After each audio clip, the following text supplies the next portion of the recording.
Bonjour à toutes et à tous et bienvenue dans ce nouvel épisode de WWE News.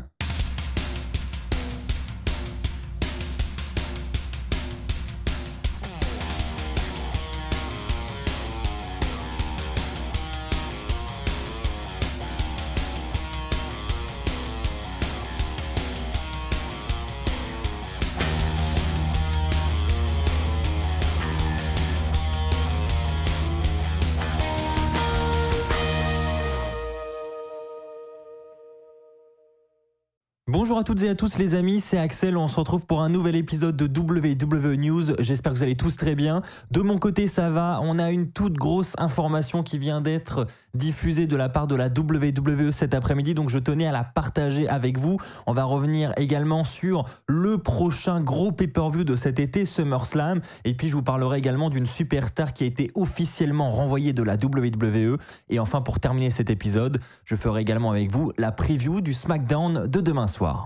Les amis, ceci étant dit, commençons avec cette grosse information qui vient de tomber sur les réseaux sociaux. La WWE a enfin officialisé le retour des superstars sur les routes aux États-Unis et donc ce qui veut dire aussi le retour des fans. Donc c'est une excellente nouvelle pour tous les fans de catch. Nous allons enfin pouvoir nous diriger vers des shows qui vont aller de plus en plus à la normale et ça c'est une très bonne nouvelle. Donc la WWE vient de diffuser un communiqué de presse dans lequel elle nous dit que elle part pour une tournée dans 25 villes différentes aux États-Unis jusqu'à la journée du travail aux États-Unis. Donc ça équivaut au lundi 6 septembre. Donc ça commencera à partir du 16 juillet et du 16 juillet jusqu'au 6 septembre, la WWE ira dans 25 villes différentes. Donc on peut le dire, hein, la WWE prendra quasiment un rythme normal à partir du 16 juillet. Ça commencera avec SmackDown au Toyota Center de Houston. Ensuite, le dimanche 18 juillet, il y aura Money in the Bank à la Dickies Arena de Fort Worth. Alors Fort Worth, c'est une petite ville qui est juste à côté de Dallas. Et le lundi 19 juillet, ce sera un Raw à l'American Airlines Center de Dallas. Donc vous l'aurez compris, on a seulement pour l'instant 3 shows d'annoncer avec 3 dates. Les tickets seront en vente à partir de mercredi prochain pour ceux qui, par hasard parmi vous, auraient l'envie d'y aller si jamais les frontières sont ouvertes d'ici là.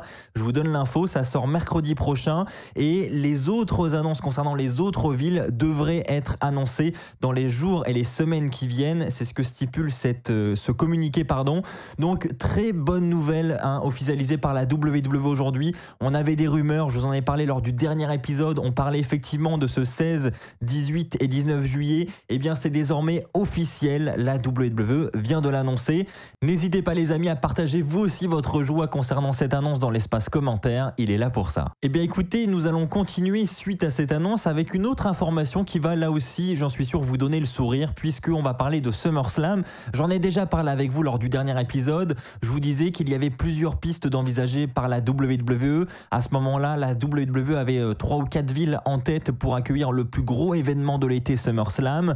Et je vous avais dit que New York, avec le Madison Square Garden, était la ville qui ressortait le plus. Eh bien, WrestleVotes vient de contrer un petit peu cette rumeur hier soir, puisque hier soir, en fin de soirée, WrestleVotes a tweeté une photo de Las Vegas en mentionnant son tweet concernant SummerSlam, ce qui voudrait donc dire que nous irions du côté du Nevada pour SummerSlam cette année avec Las Vegas en ville haute pour l'événement. Ça serait une excellente nouvelle, on va pas se mentir. Sous le soleil, etc. Il y avait également des rumeurs avec un stade à toit ouvert pour SummerSlam parce que WrestleVotes avait aussi dit dans son tweet que la WWE cherchait à avoir un lieu vraiment cool pour cette édition de SummerSlam qui marquerait le retour des fans. Eh bien, il y a une arène ou plutôt un stade qui sort du lot et qu'on voit un petit peu partout, hein, en ce qui concerne SummerSlam 2021. Mais encore une fois, là j'insiste, rien d'officiel. En ce qui concerne Las Vegas, là on peut se dire que c'est quasiment sûr avec la validation de WrestleVotes qui nous sort à chaque fois les informations en avant-première. En revanche, WrestleVotes n'a pas du tout communiqué sur l'arène ou le stade qui accueillera SummerSlam 2021. Donc là, on est encore au stade de spéculation, de rumeurs. On parle du Allegiant Stadium de Las Vegas, donc il y a un grand stade de plusieurs dizaines de milliers de places. Et donc voilà, c'est un stade vraiment récent qui est vraiment très stylé. Si vous avez l'occasion de regarder des photos sur internet, je vous mettrai également des photos au montage, vous allez voir, c'est un très beau stade. Donc franchement, avoir un SummerSlam dans un endroit comme ça, effectivement, comme le disait WrestleVotes dans son tweet un petit peu de teasing, ça serait un lieu assez extraordinaire et assez inimaginable pour un SummerSlam. C'est vrai qu'un SummerSlam dans un stade, ça a déjà eu lieu, mais ça reste très rare. On était généralement dans des petites arènes. Et bien là, ça serait la piste envisagée par la WWE. Donc évidemment, il faut attendre que cela se confirme. Dès que j'ai d'autres informations à vous communiquer, je vous sortirai une vidéo à ce sujet.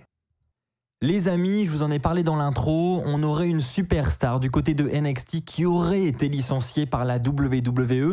Alors oui, ça n'est pas encore officiel. Cependant, on a plusieurs médias et plusieurs sources américaines qui l'affirment et c'est vrai que ça a fait un petit peu le buzz hier soir sur Twitter parce que c'est quand même un gros nom de NXT. On parle de Velvet Dream qui, effectivement, comme je viens de le dire, aurait été licencié par la WWE. Alors, on ne connaît pas encore les raisons de ce licenciement, mais évidemment, tout le monde fait à peu près le rapprochement avec ce qui s'est passé il y a maintenant quelques mois de cela lorsqu'il y avait eu le mouvement Speaking Out et où plusieurs fans de la WWE avaient révélé que Velvet Dream avait eu un comportement assez abusif envers eux avec des messages à caractère sexuel, etc. Ça avait fait un petit peu le buzz à l'époque et c'est vrai que depuis ce moment-là, Velvet Dream a été écarté des écrans de la WWE. Ses dernières apparitions datent de décembre 2020 et depuis plus rien de lui. Et aujourd'hui, on apprend qu'il aurait été licencié par la WWE.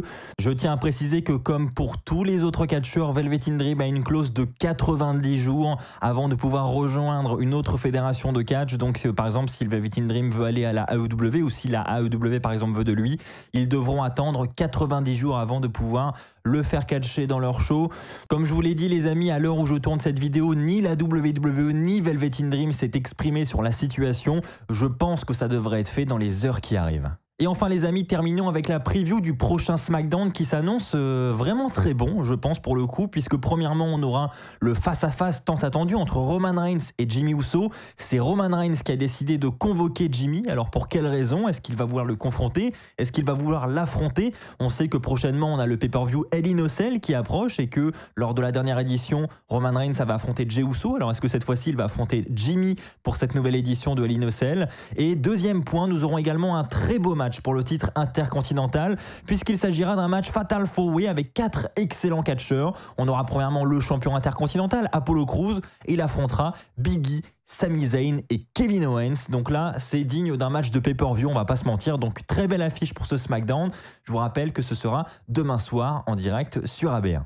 Voilà les amis, c'est la fin de cet épisode de WWE News, mais avant que vous partiez, je tiens à vous rappeler que c'est le dernier jour et officiellement le dernier jour pour participer au grand concours Twitter pour tenter de remporter l'un des 20 lots stickers mis en jeu. Je vous mets comme d'habitude le lien en description, n'oubliez pas de participer, c'est vraiment votre ultime chance. On se retrouve dès demain pour la review de SmackDown, d'ici là portez-vous bien et comme d'habitude les amis, n'oubliez pas, soyez toujours très fiers d'être fans de catch. Allez bye tout le monde.